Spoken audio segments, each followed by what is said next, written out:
Hi, I'm Lisa. And I'm Jonathan, and we're created for learning. Today we're going to talk about international travel with kids and strategies to calm fears about safety.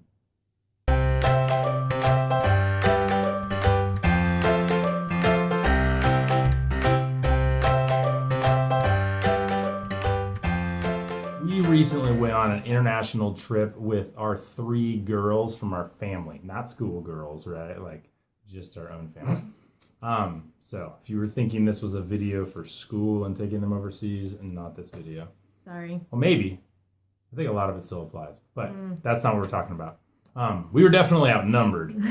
We really value travel, experiencing different cultures, and seeing how the big bad world is compared to the space and culture that we live in all the time. We have it in our budget, so we contribute a little each month to our fund, so we're able to. It takes a couple of years, but we get to do it, and it's really fun.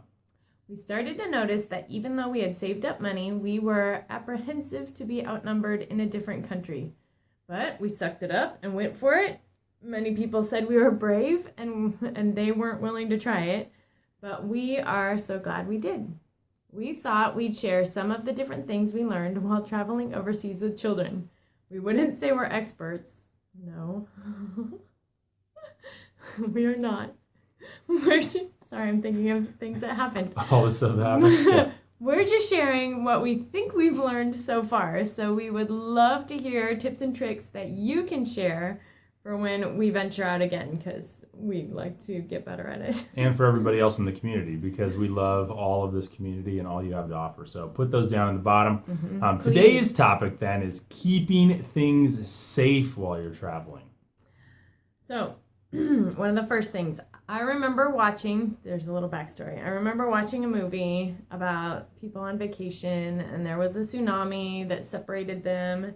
And then it got me thinking about what would I do if I couldn't speak and people didn't know my identity. What would happen? Like if my ID got swept away from me, what happens in that situation? Or if you just couldn't speak that language even, maybe. Yeah, that's true. Anyways, so I ended up buying this lovely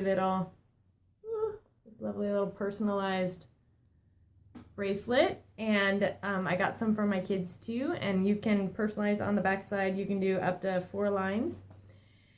So it's kind of interesting because people ask if it's like a medical ID bracelet, and I say no, it's to prevent Jane Doedom, which actually kind of confuses people, but Jane Doe is like the name for an unidentified woman. So it has my name, my date of birth, John's phone number, and then on mine it says USA citizen. On the girls, we have their name, their date of birth, my phone number, and Jonathan's phone number. So during our trip, we realized that the phone numbers on their bracelets were U.S. cell phone numbers that can't reach us while we're overseas, unless you get a special plan with international connection, which please teach us if you know an affordable way with your provider. We ended up not doing our provider. Because of this, we just used an ink pen or a Sharpie to write our international phone number on each girl's arm. It wears off, so you'll need to refresh it every couple of days, just so that they don't go out and it's, I can't read it. Yeah, and then I put it high enough so that when they wash their hands, it wouldn't get wet. Yeah. And so, yeah. And you got to tell them what it is so that if they're lost, they can show people. But then our girls know about their bracelets, and they know to point if they get lost. So we just said, okay, if you get lost, point your phone number on your arm. Yeah. Also, that's very helpful if you ever go, this isn't even international travel, this is just for free. If you ever go to like, you're doing trick-or-treating on Halloween, or you're at some big festival, or wherever you are, if your kid gets lost, how are you going to get connected with them? So we put the phone number on. If they find security or just even another nice parent, they'll just call us and it'll be super easy. So that's for free. There you go.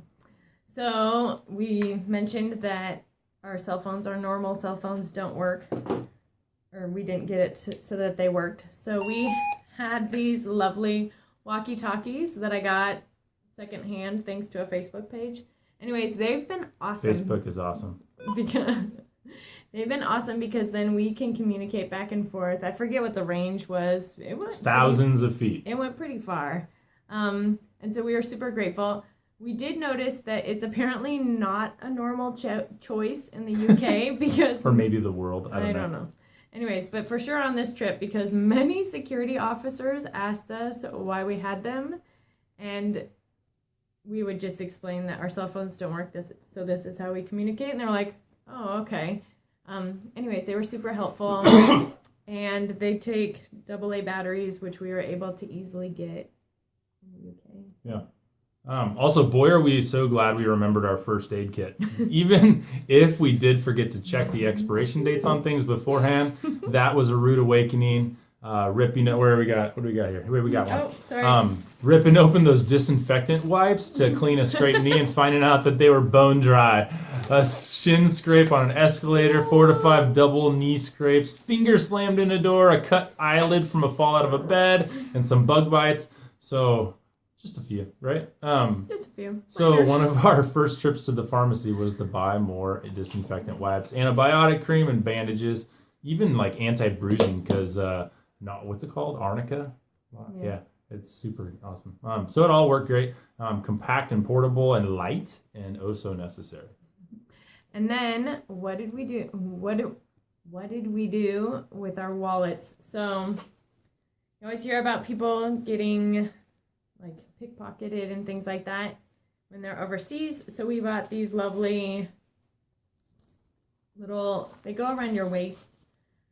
We had ones in the past that were actually just cloth and they weren't waterproof. These ones are waterproof. They're snazzy. Light, they were more flimsy, comfortable. dries out from your belly sweat very quickly.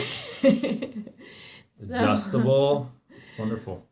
We just wear them under our shirts. So I would wear like just a light tank top and then put that over and then wear my shirt over that so it wasn't touching my skin just to keep it cleaner. I don't know.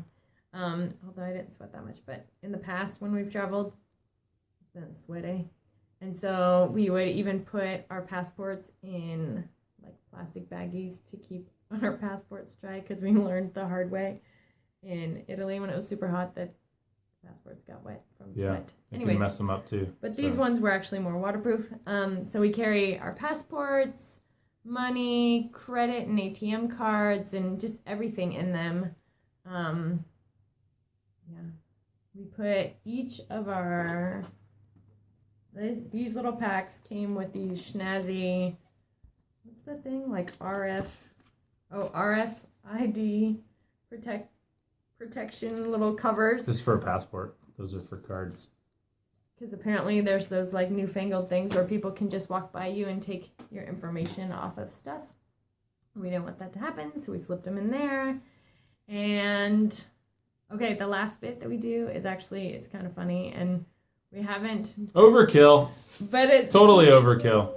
But we haven't used it yet. I guess haven't had to, thankfully. But we have a fake wallet, and so you know how like if you get credit cards in the mail, like please sign up for a credit card, but it has no information on it. They're just like fake little credit cards. We kind of put it in here. We have like a Starbucks card, and then we have we have money that's from like different countries that's not worth us trying to convert it to dollars. So, and a little note that says it's not nice to steal. So we just think that'd be funny if somebody ever have to use it and they're like, it's a fake wallet, you shouldn't steal. So if they either steal it or if they ask us for our wallet, then we can chuck it and run away, hopefully, and then when they get it, then they'll be duped. It'll be a trick. Yep. Hopefully. Another part of being secure and safe is being safe with your information while using Wi-Fi networks around the city you're traveling in.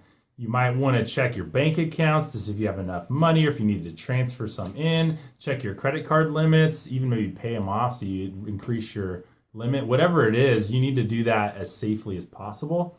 So you can't just do them on any old random public Wi-Fi network. Safest places are likely at the public government buildings, like we were at the National Gallery in the United Kingdom, right by Trafalgar Square. Hopefully. And I checked it there. Hopefully they didn't steal much stuff. I had to check it somewhere. And so where's the safest place, right? Maybe any big chain hotel. If you're staying at a big chain hotel, you could probably check it when you're up in your room. But if you're trying to log into a local restaurant or a pub, one, be wary of phishing networks that have their fake network open for you to log in, and then when you try to log in, they steal your info. Two, ask the establishment you're at what their Wi-Fi is so you know exactly which one they're using and then what their password is. Some people will even go near an establishment, make a fake Wi-Fi with the same name as that establishment, and then have it open instead of a password, and then you get duped. Number 3, probably only do internet searches and things that don't require passwords when you're at those places. Maybe make your plans for the day or whatever else, but don't log into any secure networks where you have big information. So these are the big things we considered and planned for. We'd love to hear what you know. If you're enjoying these videos, please subscribe, click that, and then share with anyone you know, especially if they're thinking about traveling in the future or have traveled in the past. Check out our store with our teaching resources. We've just been releasing a bunch of digital novel units for all the Google and OneDrive classrooms out there, and for those of you that want to try it.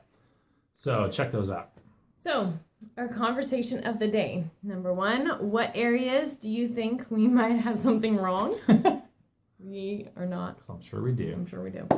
And number 2, what areas do you have ideas to add? We would love to hear them so that we're better prepared for next time. And so that all of you are, right? This community, I know you guys are travelers, some of you, and you want to do that right and do it safe so you can feel confident about what you're doing. That's what this whole series is about. We got a few more in the series. Check them out as they show up.